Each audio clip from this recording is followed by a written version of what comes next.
Bonjour, vous avez accepté de parler de l'effet de votre psychanalyse sur votre vie professionnelle. Et je vous vois là avec un cheval. Donc moi je suis psychomotricienne et donc je me suis spécialisée en thérapie avec le cheval. J'ai toujours travaillé en thérapie avec le cheval et du coup je me suis dit que c'était l'occasion d'en parler parce que ça fait partie de l'évolution de mon travail.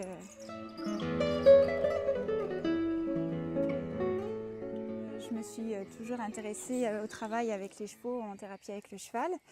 Et après mes études, du coup, c'est une médiation que j'ai toujours mis en place. Mais c'est vrai que c'est l'une des médiations que, comme j'utilise le plus, où j'ai peut-être plus perçu l'évolution de mon travail, en fait, parce que comme la médiation en elle-même change très peu, j'ai vraiment vu voilà, l'évolution de ma façon de l'utiliser, de ma pratique avec mon travail avec la psychanalyse.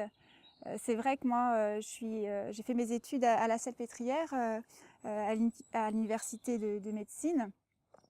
Et l'approche de la psychanalyse m'avait plutôt fait peur. Intéressante, hein, mais pas forcément dans des choses dans lesquelles je m'y retrouvais et plutôt à nous dire que ça pouvait être dangereux, qu'il fallait faire attention et surtout par rapport à des termes comme l'image du corps. Un psychomotricien ne devait pas parler de l'image du corps mais du schéma corporel. Donc je suis d'accord avec le schéma corporel, hein, mais c'est quand même, je trouve, difficile de différencier l'image du corps. Et du coup, voilà, j'avais plutôt cet a priori très persistant de la psychanalyse.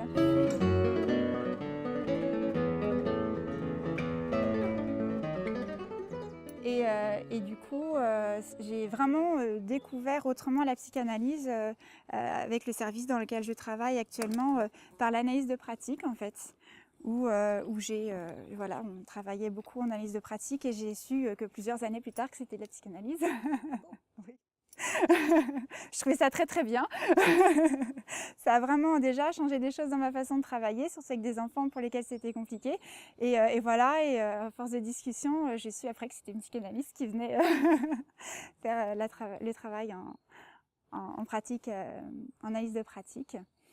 Et du coup, voilà, j'ai continué à me renseigner, à chercher. Puis après, pour d'autres raisons, là par contre personnelles, j'ai choisi de faire une analyse. Et du coup, là, il y a encore eu d'autres effets après dans ma façon de travailler et dans ma vie globale.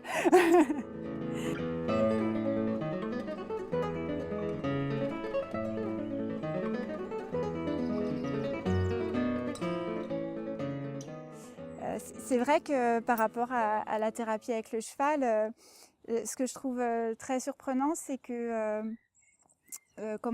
moi j'utilisais beaucoup avant le cheval comme outil pour inciter l'enfant à faire des exercices.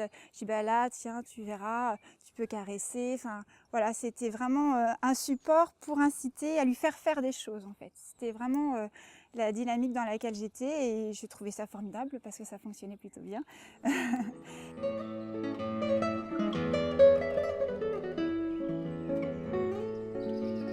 Et j'ai vraiment découvert l'intérêt que le support suffit à ce que l'enfant fasse des choses et à ce qu'on s'appuie sur ce qu'il fait pour mettre ça au travail en fait.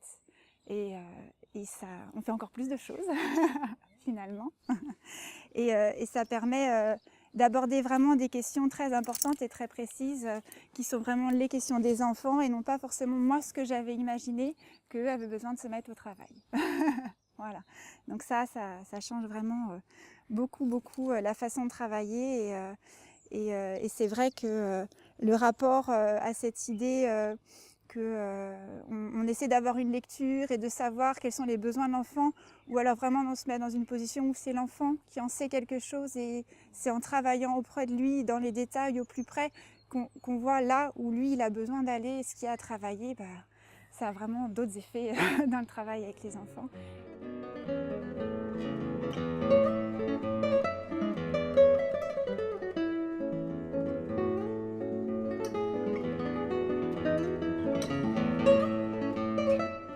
Ce que je trouve particulièrement intéressant avec le cheval, l'utilisation du cheval, c'est que dans sa façon d'interagir avec nous et comme support d'animal, parce qu'il y a plein de thérapies à médiation animale en fait qui existent. Et déjà il y a le fait de monter dessus, hein, c'est pas moindre. Et du coup là au niveau de l'engagement corporel, c'est vraiment très très intéressant parce qu'il y a un autre rapport et à son propre corps, au rapport du corps de l'animal et même au rapport du corps du praticien finalement. C'est vraiment un jeu de corps à corps qui peut être très différent et qui peut être à trois. Enfin, c'est très intéressant. Et puis surtout au niveau de la relation, je disais de cet animal-là, c'est que c'est un animal qui est une proie en fait dans la nature. Et du coup, il ne va pas venir en interaction directe avec l'enfant. C'est très très rare. En général, le cheval, il reste à distance. Il est neutre en fait. Il n'est ni dans l'intervention, ni dans l'agressivité. Il est très très neutre. Et du coup, c'est parfait pour tout ce qui est projection en fait. Tout ce que l'enfant va pouvoir y mettre, ben, le cheval, il va pas... c'est un peu une page blanche. Et bon, bah, ça tombe bien, les blanches.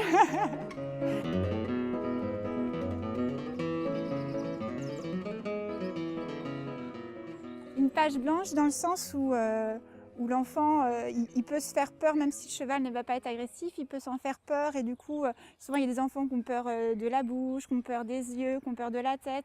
Donc, on peut faire tout un travail sur l'agressivité possible de ce cheval et comment on peut faire pour l'approcher, pour s'en défendre. Souvent, moi, il y a des enfants, même, je vois un enfant qui est autiste et pour qui c'est pas évident, la relation et le contact corporel. Et il y a quelque chose qu'on a travaillé dernièrement, c'était pousser la tête. Il a découvert qu'il pouvait pousser la tête. Et ça, c'était très important pour lui de faire un acte déjà. C'est un enfant qui peut beaucoup ne pas bouger. et le fait, c'est quoi là, de se dire, ah, la tête me fait peur, je peux pousser la tête. Voilà, sans forcément passer par la parole, parce que c'est encore autre chose de se mettre à parler.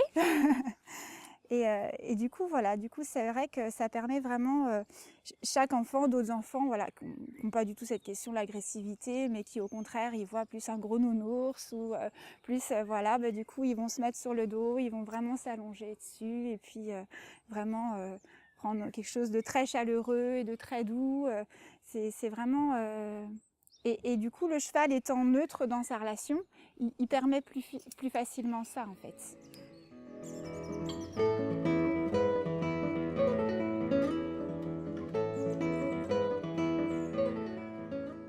Pour moi, c'est une expérience, d'abord, une psychanalyse. Voilà, c'est quelque chose qu'on vit, qu'on partage avec notre analyste. Et je pense que c'est voilà, le vécu d'en passer par cet effet de la parole et cet effet de ce rapport au savoir aussi qu'on a eu nous et des effets que ça a dans notre vie. Qui fait que moi j'ai vraiment du coup cette confiance et cette certitude dans les effets que ça peut avoir et dans tenir cette position pour soutenir des choses ou des moments qui sont pas simples ou avoir saisir des détails ou des paroles où je n'aurais pas forcément saisi.